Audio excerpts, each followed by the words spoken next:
Alright, so good afternoon. এখন ঘড়িতে time হয়েছে 5টা 15। আর দেখতে পাচ্ছ আজকে প্যাশন প্রোর সার্ভিস বলতে মাঠগার্ডের যে ক্ল্যাম্পটা হয় ওটাকে চেঞ্জ করবো। দেখতে পাচ্ছ মাঠগার্ডটা মনে হচ্ছে যেন বেঁকে গেছে এই সাইডে, কারণ এই ক্ল্যাম্পটা নিচ থেকে জং পড়ে একদম নষ্ট হয়ে গেছে। সেজন্য মোবাইলটাকে এখানে রাখি। এই নতুন ক্ল্যাম্প আমি নিয়ে এসেছি, ফ্যানের আওয়াজ হচ্ছে, প্লিজ মাইন্ড করো না। এটা হচ্ছে নতুন clamp, hero genuine parts 910 A910S, এটাই পার্ট নাম্বার। আর পজ করেও তোমরা দেখে নিতে পারো। 155 টাকা দাম, 140 টাকা নিয়েছে। তো এটাকে লাগাবার জন্য এখানে টুলস নিয়ে চলে এসেছি, নামিয়ে নিই। এখানে দুটো বোল্ট আছে, 10 নম্বর বা 8 নম্বর, আর এই সাইডে দুটো বোল্ট আছে। দুটো খুললেই মাঠগার্ডটা বেরিয়ে যাবে। সঙ্গে এই দুটোকে খুলতে হবে, এই লেফট সাইডে একটা, রাইট সাইডে একটা। দেখতে পাচ্ছ, এই দুটো খুলবো, খুলে এটাকে লাগাবো, তারপরে কথা হবে। চলো পুরো সেটআপে কথা হবে। Alright, so you can see clearly চাকাটা বের করে নিয়েছি, আর ভেতরের অবস্থাটা খুব খারাপ। দেখতে পাচ্ছ এই ক্ল্যাম্পটা একদম জং পুরো নষ্ট হয়ে গেছে, ওই জন্য এই এক সাইডে টেনে রেখেছে। আর এই সাইডটা পুরো একদম আর কিছু নেই ক্ল্যাম্পটার। সো এই জন্য এই ক্ল্যাম্পটা লাগাবো। চাকা খুলতে হবে, চাকা না খুললে তুমি পারবে না। এই বোল্ট দুটোও ক্ষয়ে গেছে, 4টে বোল্টই ক্ষয়ে গেছে। সো একটা কিছু উপায় বের করতে হবে আমায় এটাকে বের করার।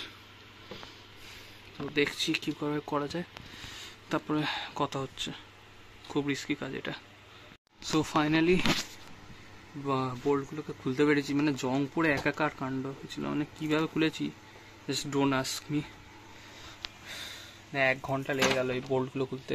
আর লাস্টের এই বোল্টটা মানে হাতুড়ি, এই দেখতে পাচ্ছ হাতুড়ি, এই স্ক্রুড্রাইভার দিয়ে পিটিয়ে খুলতে হয়েছে। দেখো কি অবস্থা বোল্টগুলো, মানে কিচ্ছু নেই। 4টে বোল্টই চেঞ্জ করতে হবে, তার মধ্যে আবার সাইডের এইটা আবার খুলছে না। এটাকে কীভাবে খুলবো আমি জানি না, দেখছি আপাতত ট্রাই করে। প্রথমে এই 4টে তো চেঞ্জ করতে হবে, স্ক্রুটাকেও চেঞ্জ করতে হবে। অলরাইট, যে ভিডিওতে যেটা দেখতে পাচ্ছ এটা হচ্ছে প্যাশন প্রোর মাঠগার্ড ক্ল্যাম্প। 155 টাকা দাম, 140 টাকায় কিনে এনেছি। গাড়ির খুলে দিয়েছি এই মাঠগার্ড, দেখতে পাচ্ছ অবস্থা একদম কাহিল। আর এই ভেঙে বেরিয়েছে, খুবই খারাপ অবস্থা। এর সঙ্গে এই বোল্ট স্ক্রুটা খুলছে না, এটা খুলবো। এটা যে কোনো লোকাল পার্টস বা হিরো জেনুইন শোরুমে পেয়ে যাবে, খুবই অল্প দামে, এমন কিছুই না। তো এটাই বলার ছিল। তোমাদের যদি মাঠগার্ড যদি বেঁকে গিয়ে থাকে বা চেঞ্জ করার দরকার হয়, অবশ্যই এটাকেও চেঞ্জ করে নেবে। মাঠগার্ড ক্ল্যাম্প হেভি ডিউটি, এটা আমি 14 বছর পর মাঠগার্ড ক্ল্যাম্পটাকে আমি চেঞ্জ করছি। এটা অরিজিনাল হিরো হন্ডা থেকে এসেছিলো। ঠিক আছে, চলো ভিডিওতে আবার পরে কথা হবে। ভিডিওটাকে লাইক করে দিও, চ্যানেলটা সাবস্ক্রাইব করে দিও। সো এই ভিডিওটা আবার কন্টিনিউ হচ্ছে। এটা নেক্সট ডে, সেদিনকে রাত হয়ে গেছিলো, বাইক এরকমই রেখে দিয়েছিলাম। আর এই দেখতে পাচ্ছ রিসেন্ট মার্কেটের কন্ডিশন। অনেক খোলার চেষ্টা করলাম কিন্তু খোলা নিয়ে, দেখতে পাচ্ছি এদিকেও ক্র্যাক হয়ে গেছে, এখানেও ক্র্যাক হয়ে গেছে। আর এই সাইডটা তো খুলে বেরোলোই না, স্ক্রু খোলাই যাচ্ছে না। অতএব এটাকে আমি ডিসকাট করে দিচ্ছি।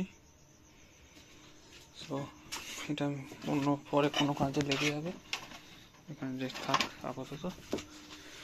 আর নতুন মাঠগার্ডটা দেখিয়ে দিই। এটা আমি মল্লিক বাজার থেকে কিনে এনেছি, 250 টাকা দাম পড়েছে।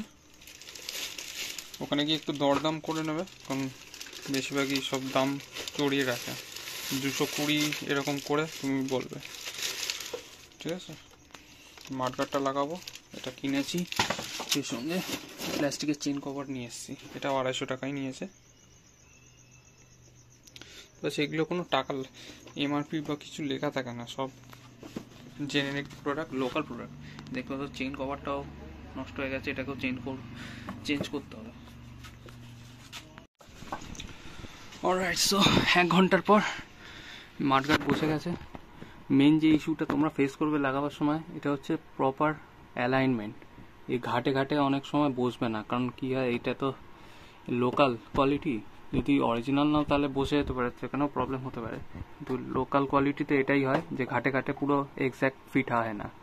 যেন এইদিক ওদিক এটাকে টেনে এটাকে ওপরে উঠিয়ে এরকমভাবে মানে স্লাইড করে ঘাটের মধ্যে বসাতে হবে। এই হোলসগুলো ম্যাচ করলে তবে এগুলো বসবে, না তো বসবে না। সো এখন ফিট হয়ে গেছে আপাতত। আর লাগাতে লাগাতেই মাঠঘাটে এখন স্ক্র্যাচ পড়ে গেল, এখন নতুন মাঠঘাট। সো নেক্সট হচ্ছে টায়ারটাকে লাগাবো। এই দেখতে পাচ্ছ এই টায়ারের পিনিয়নটা বেরিয়ে, স্পিডোমিটার পিনিয়ন বলে, এটাকে ওর মধ্যে ফিট করব, করে লাগাবো, দেখি কেমন ফিট হয়, তারপরে আবার কথা বলছি। তো ফাইনালি মাঠঘাট ফিটিং হয়ে গেছে, দেখতে পাচ্ছ একদম ব্র্যান্ড নিউ। এবার লুকসটা একটু ভালো লাগছে, কিন্তু তাও যদি স্ট্রেট দেখাই মনে হয়, দেখো এদিকটা যেন বেঁকে আছে, আমি বুঝতে পারছি না কেন এরকম। আমার বাইকটা বেঁকা না, মাঠঘাট তো নতুনই লাগালাম, এরকম বাঁকা তো হওয়া উচিত না, জানি না। এরপর নেক্সট কাজ হচ্ছে চেন কভারটাকে লাগাবো। চেন কভার লাগাবার জন্য 8 নম্বরের বোল্টু খুলতে হবে। 8 নম্বরের বোল্টু খুলে এইটাকে বের করব, করে এই 10 নম্বর চেন বোল্ট খুলে দেবো, খুলে দিয়ে তারপরে এটাকে বের করতে হবে। তো চলো চটপট বের করে নিই, অলরেডি অনেক টাইম নষ্ট হয়ে গেছে। তো এখানে পুরোনো চেন কভারগুলো বের করে দিয়েছি, এগুলো স্টিলের ছিল, স্টিল বলতে লোহা। আর এই চেন এখন কন্ডিশন। আর এই নতুন চেন কভার নিয়ে এসেছি মল্লিক বাজার থেকে, দেখতে পাচ্ছ প্যাশন। তো এটা আমার দাম পড়েছে হচ্ছে 250 টাকা। এগুলো মিনিমাম দাম 200 থেকে স্টার্ট হয়, এবার ডিপেন্ড করে তুমি কীরকম বার্গেনিং করতে পারো।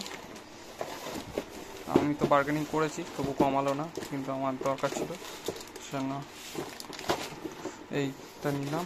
দেখতে পাচ্ছ একদম brand new chain cover.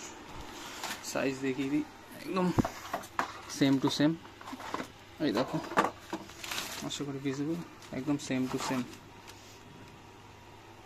So এটা লাগাবো, লাগিয়ে তারপর আপডেট দেবো কীরকম হচ্ছে, আশা করি ভালোই হবে। তো সাথে থাকো, চ্যানেলটাকে সাবস্ক্রাইব করে দিও। চলো। সো এটা হচ্ছে ডে 3, দেখতে পাচ্ছ নতুন মাঠঘাট লাগানো হয়ে গেছে, কমপ্লিট।